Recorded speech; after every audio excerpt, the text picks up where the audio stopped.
Bapak Ibu jemaah yang dimuliakan oleh Allah Subhanahu wa taala. Sungguh berkira Bapak Ibu bisa melakukan kegiatan khatam Quran. Kegiatan khatam Quran yang dilakukan di Surau Mendalan ini merupakan sebuah karunia dari Allah Subhanahu wa taala. Karunia yang sangat besar dari Allah Subhanahu wa taala ketika orang itu bisa mengikuti kegiatan khatmul Quran. Mengikuti saja sudah dapat tujuan. Mengikuti saja, dia nggak baca sampai khatam, dia mengikuti doang. Itu merupakan sebuah karunia. Sebuah karunia apa? Dia tidak baca dari Al-Fatihah sampai An-Nas, kan bacanya dari Al-Fatihah. Yang terakhir An-Nas, ya. Jadi tidak baca dari Al-Fatihah sampai An-Nas, dia mengikuti khatmul Quran. Misalnya dia hanya baca beberapa ayat atau beberapa surat, atau hanya baca setengah juz, atau dia baca hanya sejuz. Itu merupakan sebuah karunia yang begitu besar dari Allah Subhanahu wa taala yang Allah berikan kepada orang-orang yang mengikuti kegiatan khatmul Quran. Jadi kegiatan yang seperti ini harus dilestarikan. Kalau di kampung kita ini di Bentukangan, dari zaman orang tua saya, itu ada kegiatan khatmul Quran setiap minggu. Jadi modelnya kalau di kita di sini masing-masing dikasih juz. Yang ikut misalnya ada 40 orang, ya. Minggu ini saya baca juz pertama, ya. Yang lain 1, 2, 3, 4 sampai 30. Kan ada sisanya tuh. Nah ditambahin tuh yang 10. Kalau orangnya 40 orang, dia juz lanjutnya sampai juz 10 aja. Tapi kan yang 30 juznya udah hatam berarti. Ya. Minggu berikutnya saya nggak juz pertama lagi, saya juz kedua. Nah, kan kalau 30 kali putaran saya hatam Quran sendiri kan. Nah begitu. Jadi kita jalannya begitu, dan itu dari rumah ke rumah, dari rumah ke rumah bergiliran. Sekalian apa? Sekalian kalau tuan rumah punya acara, punya maksud, nah sekalian itu kegiatan khatmul Quran dari bukan cuma dari orang tua saya, dari kakek saya itu sudah ada di sini. Ya, jadi dulu itu kita keliling ke rumah-rumah, keliling ke rumah-rumah. Nah, sekarang ada di masjid, ya sekarang ada di masjid. Yang keliling ke rumah pun masih ada, tapi kita fokuskan sekarang ada di masjid. Kenapa itu dilakukan oleh orang-orang tua kita? Kalau orang tua dulu tuh nggak pakai banyak apa? Nggak pakai banyak maksud ini dan enggak. Maksud khatmul Quran kata orang-orang tua kita dulu biar supaya masyarakat baca Quran. Karena kan kalau dia ikut khatmul Quran mau nggak mau baca Quran kan? Mau nggak mau baca Quran kan? Baca lah, masa dapat juz 1 nggak dibaca juz 1-nya, ya kan? Pasti dia baca kan? Dia baca juz 1, dia baca. Mau nggak mau kan dia harus baca juz 1 itu selama satu minggu. Dibaca akhirnya.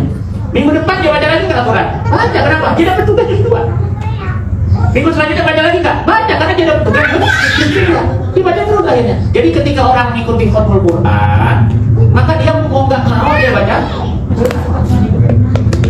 Kalau yang nggak kayak gitu Pak Ustaz, misalnya saya cuma ikut khataman Qurannya doang, mau nggak mau ketika khatam Quran baca Quran nggak? Baca, ya kan? Ini dari anak umur baca bareng-barengnya. Nah, ada yang dari Waduha, ada yang dari anak umur, ya kan? Jadi baca nggak akhirnya? Baca kan? Dan minimal dari anak umur, minimal dari anak umur baca tuh. Setiap khatam Quran dia baca Quran, dia baca Quran. Jadi akhirnya apa? Orang yang ikut khatam Quran itu mau nggak mau dia jadi membaca Al-Quran. Itulah gunanya kegiatan khatmul Quran. Kenapa? Karena orang yang baca Quran itu, masya Allah, pahalanya banyak benar. Udah nggak bisa dihitung. Kalau orang yang baca Quran itu pahalanya banyak benar, nggak bisa dihitung. Man qara'a harfan min kitabillah falahu hasanatun wal hasanatu bi asyri amsalihha. La aqulu alif lam min harfun bal al alifu harfun wal lam harfun wal mim harfun. Kata Nabi nih, bukan kata saya. Kata Nabi, siapa orang yang baca satu huruf daripada ayat suci Al-Quran, maka dia mendapatkan pahala 1 kebaikan. Dikalikan dengan 10 kebaikan. Jadi kalau baca satu huruf dapat berapa? 10 kebaikan. Satu huruf, kata Nabi, la aqulu alif lam mim harfun. Bukan alif lam mim, satu huruf bukan.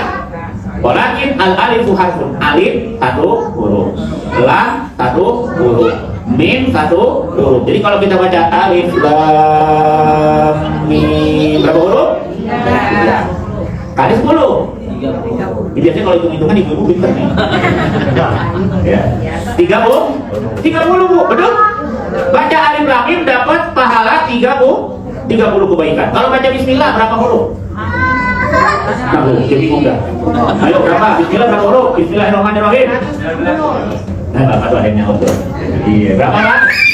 19 huruf. Bismillahirrahmanirrahim itu 19 huruf. Gak percaya? Hitung aja. Udah dihitung soal itu. Sudah dihitung. Nah, ini Bismillahirrahmanirrahim yang 19 huruf. Nah, yang 19 huruf itu ada keistimewaan dan mukjizat di dalamnya. Semua huruf yang di depannya, di semua surah yang di depannya ada huruf hijaiyah. Contohnya surah Al-Baqarah, alif, lam, mim. Maka jumlah huruf alif yang ada di surah Al-Baqarah itu habis dibagi dengan 19. Jumlah lam yang ada di surah Al-Baqarah habis dibagi dengan 19. Jumlah mim yang ada di surah Al-Baqarah habis dibagi 19. Kemudian surah Toha, depannya huruf to dan ha. Jumlah huruf to di surah Toha habis dibagi dengan 19. Jumlah huruf ha di dalam surah Toha itu habis juga dibagi 19. Itulah keistimewaan dari Bismillahirrahmanirrahim yang jumlahnya 19. Bukan saya yang hitung, saya mah nggak bisa hitung. Ya, hafal Quran juga kan nyampe 30 juz, juz 30 hafal insyaallah. Kalau 30 juz enggak, tapi juz 30 insyaallah ya kan. Itu sudah dihitung sama ulama. Bahkan ahli tafsir Indonesia, Profesor Dr. Gurin Shihab dalam bukunya itu Membumikan Al-Quran, beliau ada menuliskan itu. Tapi bukan beliau yang hitung, beliau mengambil pendapat ulama lain juga yang sudah menghitung itu. Jadi sudah dihitung sama ulama itu bagaimana jumlah-jumlah ada yang disebut, dan itulah keistimewaan atau mukjizat daripada Bismillahirrahmanirrahim. Kemudian Bismillahirrahmanirrahim itu mempunyai keistimewaan yang mana keistimewaan itu tidak didapati oleh yang lainnya. Apa contoh yang pertama? Setiap pekerjaan yang baik yang tidak dimulai dengan Bismillahirrahmanirrahim, maka pekerjaan itu sia-sia, abtar, percuma. Ya. Jadi kalau kita melakukan perbuatan yang baik, kata Nabi, maka kita harus memulainya dengan kalimat Bismillahirrahmanirrahim. Dan di dalam Al-Quran, ya, yang pertama kali dalam mushaf itu ditulisnya adalah kalimat Bismillahirrahmanirrahim. Oleh karena itu, ketika kita membaca Al-Quran, Bapak Ibu yang dimuliakan oleh Allah Subhanahu wa Ta'ala, maka di situ ada berbagai macam keistimewaan yang kita dapat. Dari kalimat Bismillah saja, kata Imam Ali kalau seandainya aku memberikan tafsir bukan Bismillahirrahmanirrahim, huruf ba yang berada di depan Bismillahirrahmanirrahim, maka niscaya 40 keledai membawa kitab tafsirku itu tidak akan muat. Bayangin itu, cuman huruf ba doang, cuman huruf ba. Bagaimana dengan Bismillahirrahmanirrahim? Maka ketika kita membaca ayat-ayat suci Al-Quran, maka di situ kita akan mendapatkan berbagai macam faedah-faedah dari Allah Subhanahu wa Ta'ala. Kita baca Quran, di situ adalah obat bagi kita, obat bagi kita. Kenapa? Karena Al-Quran itu adalah sifat, adalah obat bagi siapa? Bagi semua orang. Orang yang lagi sakit baca Quran sembuh. Yang penting ya, kan yakinnya yang susah. Betul? Kalau orang lagi sakit, ya, kata ulama, saya punya guru, suruh baca ketika dia sholat, ayat yang pertama itu, disuruh baca Alam Nasroh. Rokaat yang kedua disuruh baca lagi Alam Taro. Kenapa Alam Nasroh sama Alam Taro? Maka baca itu biar supaya sembuh. Kalau yakin sembuh, yakin saja sembuh. Kalau Al-Quran kita yakinin sebagai sifat, wa nunazzilu minal Qur'ani ma huwa sifat. Al-Quran itu sifat. Ketika kita yakin dengan ayat yang ada dalam Al-Quran, maka itu jadi penyembuh kita. Yang masalahnya itu orang banyak yang kagak yakin, betul? Nggak yakin sama Al-Quran. Banyak nggak orang yang nggak yakin sama Al-Quran? Banyak, apalagi zaman sekarang. Udah jelas-jelas di Al-Quran dibilang begini, tetap aja masih dikerjain, betul? Benar nggak? Nah, zaman sekarang ini udah dibilangin bahwasannya kalau nyari pemimpin itu pemimpin yang seiman, betul nggak? Betul. Yang ngomong bukan kita, Al-Quran yang ngomong. Allah yang memerintahkan kepada kita kalau nyari pemimpin yang beragama, yang seiman, yang mempunyai keyakinan kepada Allah Subhanahu wa Ta'ala. Banyak nggak tapi dari kita yang milih pemimpin bukan yang seiman? Banyak. Kalau nyari pemimpin disuruh orang baik. Banyak nggak dari kita yang nyari pemimpin bukan orang baik? Banyak. Cuman gara-gara serangan pajak. Serangan pajak. Serangan? Karena bukan serangan pajak, Bu. Serangan tengah malam. Kan sore-sore udah dikasih Pak. Oh, serangan sore berarti. Nah, itu tuh. Akhirnya keluar juga kan? Ya. Zaman sekarang, Masya Allah, gara-gara uang, akhirnya milih pemimpinnya bukan yang amanah, bukan yang orang baik. Padahal dia bakalan nyesel. Ya nyesel dah gua kemarin milih yang itu, ini jadi begini urusannya sekarang, ya salah lu sendiri. Kalau kata orang ini salah lu dewe.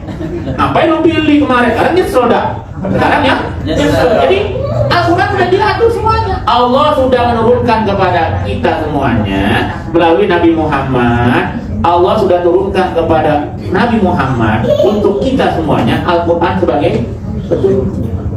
Al-Quran sebagai pedoman. Saya mau tanya dulu ya, zaman dulu. Kalau zaman sekarang orang megang handphone walaupun baru langsung pakai. Tapi kalau zaman dulu, Bu, kalau kita nggak baca buku panduan ketika punya handphone baru, itu nyari naruh kartu di mana kagak ketemu.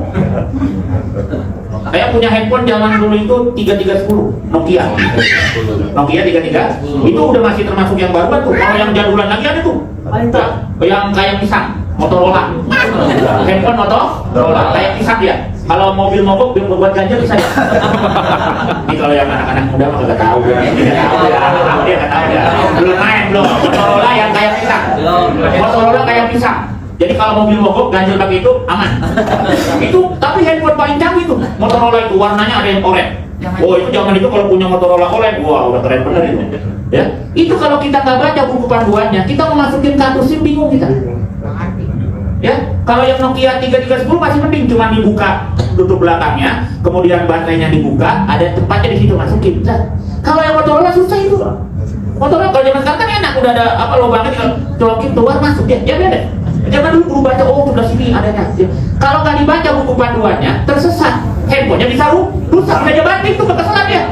Mana lagi mau banting aja di handphone, susah banget masukin kartunya. Kalau nggak baca buku panduan. Nah orang kalau hidup di dunia pengen kita, kan kita doanya kalau apa? Robbana atina fid dunya wa fil akhirati wa qina adzab. Kita minta hidup bahagia di dunia, betul? Kan enaknya gini ya, hidup di dunia bahagia, nanti di akhirat masuk surga. Jangan gak apa-apa deh saat saya mah hidup di dunia sengsara, yang penting di surga nanti. Gak enak aja kan. Mendingan kita hidup di dunia bahagia, di akhirat masuk surga. Betul? Betul. Yang penting di akhirat usah biarin kalau ente mau yang di akhirat aja mah, anak maunya di bahagia di dunia sama di akhirat. Betul kan, Bu? Betul. Ibu mau di akhirat doang bahagianya. Di dunia sengsara.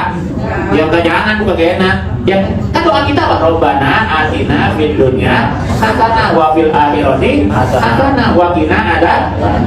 Kalau kita mau doa kita dikabulin oleh Allah, kata Allah, baca itu petunjuk yang udah aku kasih kepada kalian. Apa itu? Al-Quran. Ya Rabbi, hudal linnas. Ya, hudal linnas. Al-Quran itu adalah hudal linnas, petunjuk bagi manusia. La raiba fi, tidak ada keraguan di dalamnya. Ya, dari kalau kita gula raiba fi, itu udah ada di situ semuanya di Al-Quran. Nah yang kita baca itu, Al-Quran yang kita baca, hendaknya kita dijadikan pedoman. Jangan kita bisa bacanya doang. Ya baca kan dapat pahala, Ustaz. Iya benar, baca dapat pahala. Gak ada yang bilang baca gak dapat pahala. Baca dapat pahala, udah banyak tuh pahalanya baca Quran, Masya Allah. Bismillah aja 19 huruf, 190. Al-Fatihah berapa huruf? Al-Baqarah berapa huruf? Banyak ya pokoknya Ustaz, ya udah banyak ya. Banyak deh pahalanya, tapi bukan cuma gitu doang. Kita baca Al-Quran untuk mendapatkan pahala, kita baca Al-Quran untuk kita pahami maksudnya. Setiap kita baca, kita pahami Bismillahirrahmanirrahim, dengan menyebut nama Allah yang Maha Pengasih lagi Maha Penyayang. Kita menyebut nama Allah di setiap pekerjaan kita. Kullu amrin tibalin la yutawfi bismillah bahwa akta. Semua kegiatan yang kita lakukan kita baca Bismillah. Kita pahami maksud daripada Bismillah itu dengan menyebut nama Allah. Kalau kita udah menyebut nama Allah, kita nggak bakalan macam-macam. Makanya orang kalau berbuat kebaikan, dia harus menyebutkan Bismillahirrahmanirrahim. Biar apa? Riaknya kagak ada. Riaknya? Kenapa? Karena dengan menyebut nama Allah. Tapi kalau orang tidak dengan menyebut nama Allah, jadi riak dia. Dia ngeluarin zakat tanpa menyebut nama Allah, riak dia jadinya. Karena dia merasa apa? Gua kaya. Gua keluarin zakat, gua keluarin sedekah, gua keluarin infak, gua kaya. Kalau udah ngomong gua kaya, nah bukan karena Allah. Tapi kalau dia Bismillahirrahmanirrahim dengan menyebut nama Allah, Allah langsung kasih penjagaan. Hatinya tidak ada riya, hatinya tidak ada ujub, tidak ada takabur, dijaga oleh Allah Subhanahu wa Ta'ala dengan menyebut nama Allah. Kemudian ketika kita membaca Bismillahirrahmanirrahim, di situ kita tahu artinya dengan menyebut nama Allah yang Maha Pengasih, lagi Maha Penyayang. Allah Maha Pengasih, Bu, kepada semua makhluknya tanpa pilih kasih, semuanya dikasih oleh Allah. Betul? Betul. Semua makhluk Allah dikasih nggak? Emang yang dikasih hidup sama Allah di dunia orang muslim doang? Enggak. Yang kagak muslim hidup nggak? Hidup. Hidup. Betul? Betul. Yang bukan muslim hidup nggak? Hidup. Hidup. Dikasih hidup nggak? Kasih makan nggak? Kasih nafas nggak? Kasih. Allah Maha Pengasih, dikasih semuanya. Mau dia beriman, mau dia kagak beriman, dikasih oleh Allah Subhanahu wa Ta'ala. Allah Maha Penyayang. Yang disayang sama Allah cuman yang semua dikasih oleh Allah.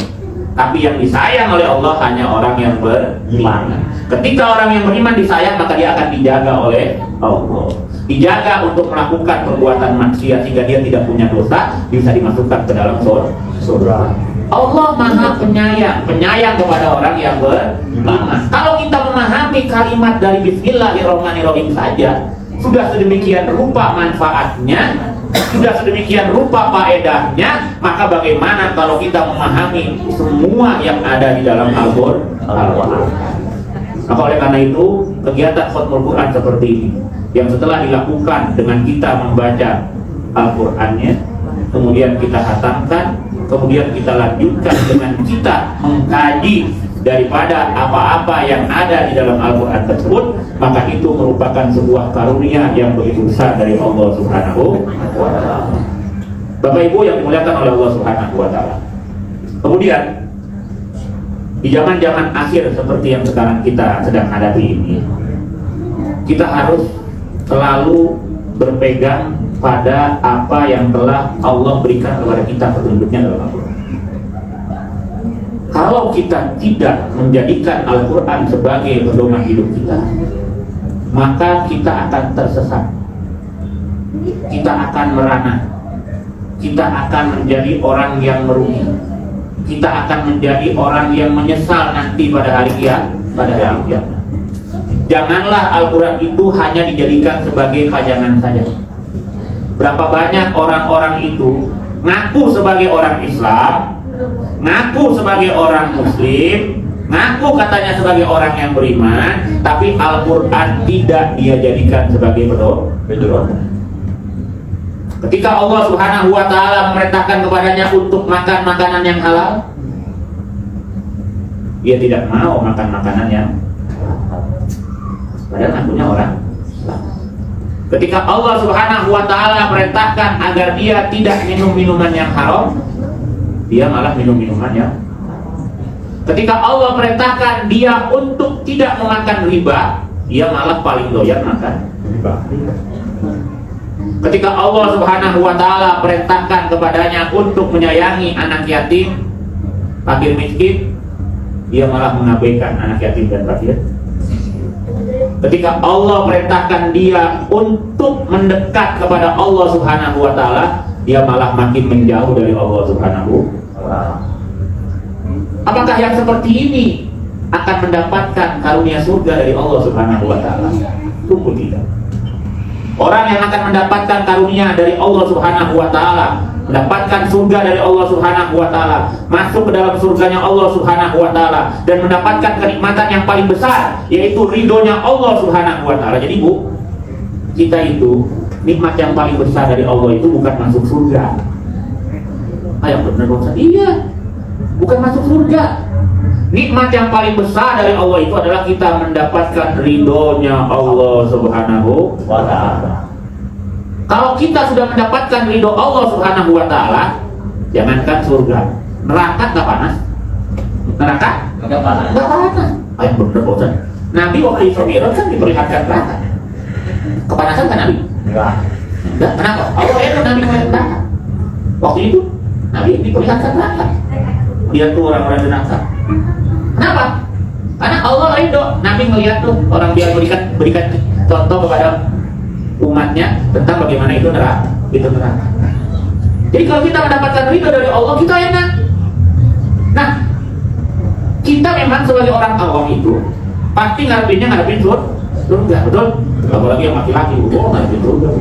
Nah, kan orang dapat hadiah dia katanya 40 apa? Bidadari. Ibu-ibu marah dia. Kenapa kok bapak-bapak dapat 40 bidadari, ibu-ibu nggak dapat bidadari? Bu, tenang aja bu. Enggak, ibu nanti di sono bakalan menjadi ratunya bidadari. Tenang aja bu. Ini bidadari 40. Ibu yang paling cantik, ibu yang paling hebat, ibu yang paling masya Allah. Ntar yang lainnya kagak dilihat sama suamiku. Nanti ibu doang di sono ya kagak ada apa-apanya katanya. Walaupun dikasih 40, dia kagak liatin, yang liatin ibu doang karena ibu jadi ratunya bidadari. Betul? Kalau suaminya masuk. Lalu bagaimana bungkanya kita ketika kita berumah tangga, kita upayakan biar supaya suami dan istri itu dua-duanya masuk surga. Yang suami punya kewajiban tanggung jawab untuk ngajarin istrinya biar supaya istrinya masuk surga. Kewajiban suami. Istri punya kewajiban taat kepada suami agar supaya masuk surga. Jadi kewajiban suami lebih berat daripada istri, Bu. Karena kalau istri tidak diajarin sama suami, suaminya bisa dihajar nanti di akhirat. Kalau ibu tidak diajarin sama suami, di sana gampang jawabnya, Bu. Saya begini ya Allah karena suami saya nggak ngajarin. Oh, suaminya domelita. Tapi kalau suami yang nggak benar, ibu nggak diapa-apain. Ibu nggak bakal diminta pertanggungjawaban oleh Allah. Perempuan, kenapa suami kamu brengsek? Enggak, Bu, nggak bakalan. Tapi kalau suami punya istri kagak benar, dimintai pertanggungjawaban oleh Allah Subhanahu wa Ta'ala. Kenapa? Karena dia sudah berani mengambil tanggung jawab ketika pelaksanaan akad nikah. Ketika dia akad nikah itu, dia ngomong mobil itu arsy Allah yang begitu hebatnya itu berguncang. Kenapa berguncang? Karena makhluk Allah yang namanya manusia berani mengambil amanah dari Allah Subhanahu wa Ta'ala yang asalnya diberikan kepada ayahnya, diambil oleh kita yang laki-laki. Kita ambil itu amanah, kita harus bertanggung jawab di hadapan Allah Subhanahu wa Ta'ala. Jadi kalau orang laki punya anak perempuan, dia tanggung jawab kepada anak perempuannya. Tapi ketika anak perempuannya sudah menikah dengan seorang laki-laki, tanggung jawabnya lepas.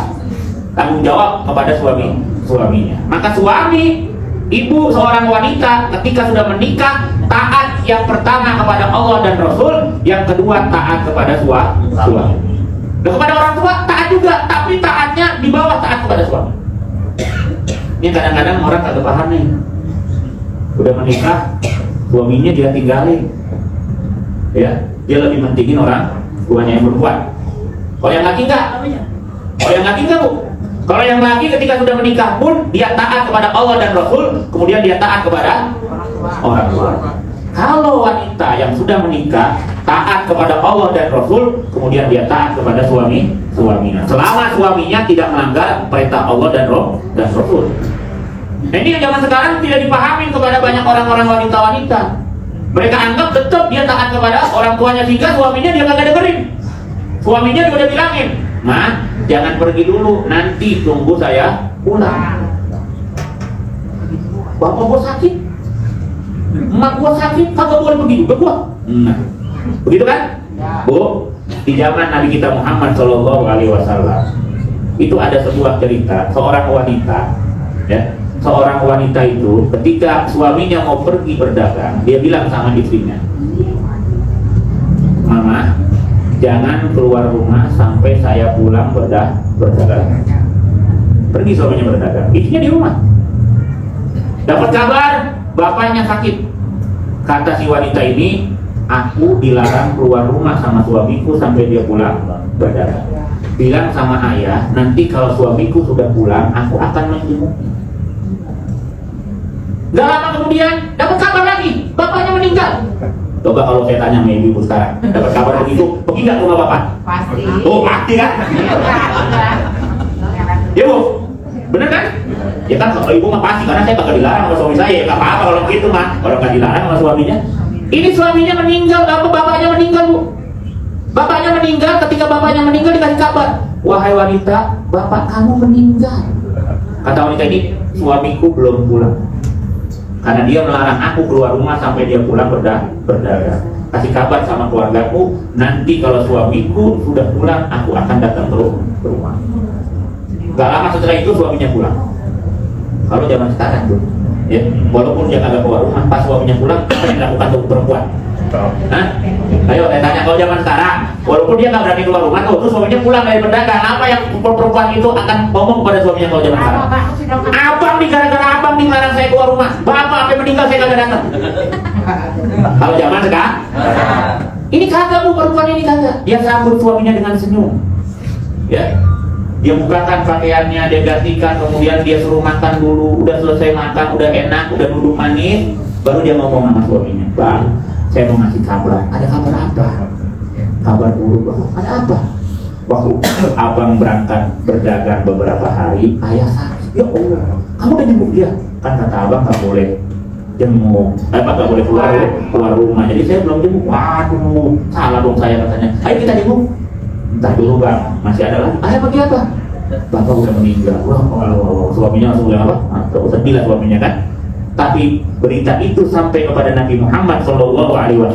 Kata Nabi apa? Bapaknya si wanita itu masuk surga gara-gara dia punya anak yang taat kepada suaminya. Alhamdulillah. Enak apa enak? Dari mana itu dia bisa begitu? Dari Al-Qur'an. Dari Al-Qur'an. Ar-rijalu qawwamuna 'ala nisa. Itu udah jelas-jelas dari Al-Qur'an itu disebutkan seperti itu. Mau diganti? Zaman sekarang di negeri sono, bukan di negeri sini. Konaha. Di negeri Konaha itu mau diganti ar-rijalu qawwamuna 'ala nisa, nggak ada itu katanya. Yang ada harus emansipasi. Gender. Bu, Islam itu sudah mendudukan wanita itu di atas segala-galanya. Betul? Bagaimana enggak ketika Nabi ditanya, Nabi aku berbuat baik pada siapa? Ibumu? Siapa lagi? Ibumu? Siapa lagi? Ibumu? 3 kali disebutin ibunya. Ibu. Betul? Itu menunjukkan bahwasanya wanita itu di dalam Islam itu sangat dihormati. Ibumu baru bapak. Ya kan? Al-jannatu tahta aqdamil ummahat. Saya ngajarin Al-Qur'an juga di situ. Bahwasanya telapak kaki surga itu ada di bawah telapak kaki ibu. Maka ketika itu sudah dilakukan oleh orang-orang ya yang menundukkan wanita itu, kalau dalam Islam itu sudah didudukan dalam tindukan yang paling tinggi, nggak ada lagi itu yang harus gender, udah didudukan paling tinggi muslimah itu. Dijaga muslimah itu ada semua di mana? Di Al-Qur'an. Seorang muslimah itu sudah dihormati, sudah diberikan kedudukan yang begitu hebat di dalam Islam. Maka kalau ada orang yang bilang ini harus ini, cuma gara-gara masalah tuh, kan masalah duit sebenarnya. Kenapa? Biar supaya bagian warisannya sama. Cuma gara-gara itu akhirnya timbul yang namanya gender, harus emansipasi dan lain sebagainya. Bu, Islam itu kenapa bilang bahwasanya wanita dalam Al-Quran, kita lagi bicara masalah Al-Quran. Warisan dalam Al-Quran itu laki-laki dapat 1 bagian, perempuan setengah. Laki-laki dapat 1, perempuan setengah. Kalau pakai hitungan matematika aja, laki-laki dapat 1, perempuan dapat setengah. Laki-laki ini punya istri kan? Istrinya dapat berapa? Setengah. Berarti dapat dia berdua 1,5. Wanita ini punya suami kan? Dapat berapa suaminya? 1. Jadi kalau digabung juga dia dapat 1,5 sama. Jumlahnya jadi sama. Dan juga tanggung jawab laki-laki itu berat, makanya dikasih bagiannya lebih banyak. Nah, kalau orang-orang zaman sekarang yang bilang itu tidak adil. Gimana tidak adilnya? Padahal itu ada sebuah keadilan dari Allah Subhanahu wa Ta'ala. Dan itu ada dalam orang zaman sekarang banyak yang kagak mau pakai itu. Kalau nggak percaya datang ke pengadilan agama. Berapa banyak saudara berantem gara-gara bagi warisan tidak mau ngikutin Al-Quran. Yang perempuan merasa apa? Bagian saya kok dikurangin. Akhirnya dia kagak mau datang ke pengadilan agama, tidak diterima ke pengadilan agama, datang dia ke pengadilan negeri. Karena hukum di negara Konoha, Kono bukan di sini, itu masih bisa begitu. Jadi kalau kagak diterima di pengadilan agama, lari ke pengadilan negeri biar supaya dapat bagian satu. Kenapa? Kagak pegang Al-Quran. Kagak pegang Al-Quran aja. Al-Quran itu yang paling jelas hukum dijelaskan secara mendetail itu waris. Kenapa kok waris mendetail? Sholat nggak mendetail bu? Dalam Al-Quran sholat mendetail. Saya tanya, dalam Al-Quran ada nggak sholat maghrib itu 3 rakaat? Cari kalau ada, bu. Ada nggak? Nggak ada. Subuh 2 rakaat nggak ada. Dengan perintahnya apa? Aqimus sholat, dirikan haji dan lain sebagainya. Udah. Tapi kalau warisan jelas bu. 1/2, 1/4, 1/6, 1/3, 2/3, 1/8, jelas, detil. Kenapa didetilin sama Allah dalam Al-Quran tentang warisan? Biar supaya orang kagak ada lagi yang punya penafsiran yang beda-beda. Tapi masih begitu aja masih ada yang kagak terima, masih mau bagiannya lebih banyak. Nah, ketika kita sudah ya membaca Al-Quran, maka jadikan Al-Quran itu sebagai pedoman. Jadikan Al-Quran itu sebagai pegangan hidup kita, pedoman hidup kita, agar supaya kita dapat bahagia di dunia dan akhirat. Nah, mudah-mudahan kita semuanya yang sedang melakukan kegiatan yang seperti ini, berkumpul di tempat seperti ini, berkumpul di rumah Allah, kita berkumpul, kemudian kita membaca Al-Quran, kemudian kita mengaji seperti ini, ya tadarusuna bainahum, maka Allah akan turunkan rahmat. Dinaungi oleh Allah kita ini dengan rahmat, dengan anugerah, dengan ampunan, dan pada saat ini Allah sedang memberikan kebanggaan di antara malaikat-malaikat dengan kita sedang berkumpul di tempat ini. Allah banggakan kita, dia malaikatnya sana. Tuh lihatin tuh hamba-hamba tuh di Surau Menggalan tuh. Tadi habis khatam Quran mereka. Kemudian habis itu lagi pada ngaji tuh. Tuh lihat tuh hamba-hambaku yang beriman. Dibanggain kita oleh Allah di hadapan malaikat. Girang kagak? Seneng kagak? Nah, makanya jangan pada kagak datang ke acara yang seperti ini. Alhamdulillah. Mudah-mudahan dengan kita mengikuti kegiatan-kegiatan seperti ini, Allah Subhanahu wa taala senantiasa selalu menjaga diri kita, memberikan kepada kita kebahagiaan di dunia dan di akhirat. Amin ya rabbal alamin. Mudah-mudahan bermanfaat untuk kita semuanya. Sekali lagi mohon maaf, bukan bermaksud menggurui, tapi wa tawasau bil haqqi wa tawasau bis sabr. Hadanallahu wa iyyakum ajmain. Wassalamualaikum warahmatullahi wabarakatuh. Waalaikumsalam warahmatullahi wabarakatuh.